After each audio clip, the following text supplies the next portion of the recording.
அன்னைக்கு ஒரு நாள் பாத்தீங்கன்னா என்னோட ஹஸ்பண்ட் எனக்கு பிடிக்கும்னு நினைச்சு சீம்பால் வாங்கிட்டு வந்திருந்தாரு.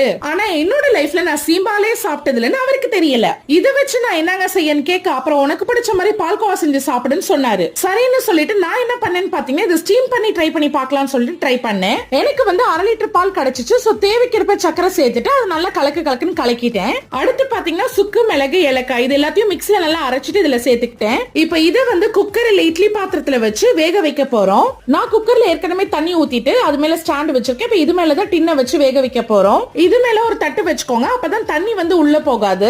அடுத்து குக்கரோட கேஸ்கட் அப்புறம் விசில் போடாம குக்கரை மூடிட்டு அடுப்பை மீடியம் ஃப்ளேம்ல வச்சு ஒரு 20 நிமிஷம் இதை வேக வச்சு எடுத்துக்கோங்க. இது வெந்துருச்சான ஒரு ஸ்டிக் வச்சு குத்தி பாருங்க. ஒருவேளை வேகலனா இன்னும் ஒரு 10 நிமிஷம் வச்சுக்கோங்க.